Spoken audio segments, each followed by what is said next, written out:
Bonsoir. Ce soir, nous vous emmenons chez Hervé. Une accroche un petit peu mystérieuse, Hervé étant le prénom d'Hervé Mestron, que nous avons l'un et l'autre découvert en même temps dans deux ouvrages différents. Donc ce soir, nous allons tout d'abord vous parler du maître de cérémonie, un court texte, on dit une novella, qui est paru dans la collection Polaroid aux éditions Inuit. Et nous parlerons aussi d'un recueil, de nouvelles intitulé Le violoncelle poilu. Donc dans le maître de cérémonie, nous allons découvrir Ziz, j'allais dire Zaz, le narrateur. Il a fait de la tôle, il a un peu cabossé, un peu de travers, mais il a de l'espoir. Parce qu'il travaille chez un croque-mort, Monsieur Santoni. Et il pourrait devenir... le maître de cérémonie. Tout à fait. C'est le grade supérieur. Un extrait.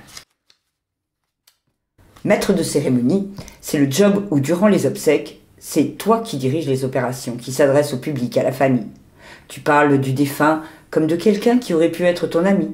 Et parfois, ta voix tremble. Pas trop. Juste de quoi rappeler à l'assistance que la chair humaine est partout en ce monde. Tes douleurs de dos ont disparu. Tu continues de contrôler la patrouille de tes porteurs. Tu es leur guide. Tu œuvres, tu ouvres et tu fermes la cérémonie. Bon, en fait, Ziz, il en est encore loin et pour l'instant, il est, comment peut-on dire, manœuvre. C'est l'idée. Sauf que il ne manœuvre justement pas trop bien. Pas vraiment, oui. Les cercueils. Par contre, le hasard fait bien les choses. Ceux qui tiennent ce poste, maître de cérémonie, défuntent les uns après les autres. Et Ziz est enfin... maître de cérémonie. Pas pour longtemps. Quelques bévues plus tard, comment peut-on dire, maladresse... Ouais, des conneries en quelque sorte. Oui, on va dire des attitudes pas très conformes lors d'une cérémonie funèbre. C'est mieux. Le voilà, viré. Pourtant, il croyait à Monsieur Santoni. Alors, dépité, il se tourne vers le maniement des armes et vers Nadège, une des employées de Monsieur Santoni. Les armes et les entreprises de pompes funèbres, finalement, c'est fait pour s'entendre, admettez-le. L'avenir semble donc radieux pour Ziz et Nadège, qui sont aussi amoureux. Quand tu dis maniement des armes, c'est un petit peu une litote. Tout à fait. Et malgré tout, à la façon dont tu le racontes, c'est plutôt cocasse pour du noir. Je dirais pas vraiment ce mot-là. C'est plutôt raconté avec beaucoup de causticité et aussi beaucoup d'humour noir, évidemment. Mais aussi de tendresse, qui pointe son bout du nez entre deux élucubrations fumeuses de Ziz. Drôle de récit drôle, mais aussi un beau texte sur les marges, ceux qui sont au bord de la société et qui doivent emprunter des chemins bien tortueux pour s'en sortir. Enfin, tout ça, c'est de la fiction, n'est-ce pas? Le deuxième ouvrage est très différent, mais aussi des textes courts. C'est un recueil de 3 nouvelles ayant pour thème la guerre de 14-18, avec un titre, j'ai déjà dit, un peu intriguant, Le violoncelle poilu, paru chez Syros dans la collection Tempo. C'est une collection destinée aux jeunes lecteurs. Oui, aux ados, aux jeunes adultes, mais même si on n'a pas gardé son âme d'enfant, ce qui arrive, on peut tout à fait lire ces nouvelles en étant adulte. Alors, ce violoncelle poilu, c'est quoi exactement?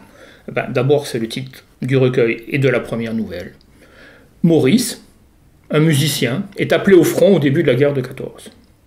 Il amène avec lui son instrument, un violoncelle donc, dans sa belle caisse capitonnée. Non, il ne l'a plus justement, sa belle caisse capitonnée. Et non, parce qu'elle est remplacée par une housse rugueuse d'un gris bémol qui gratte sous les éclisses. Selon les propres dires du violoncelle, car dans cette nouvelle, c'est lui qui raconte.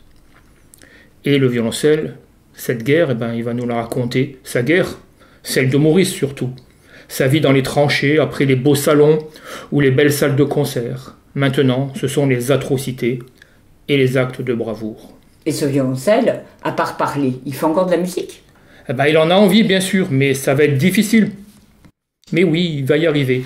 Un instrument de musique, ce n'est pas fait pour traîner dans la boue, c'est fait pour jouer, sinon il perd son âme.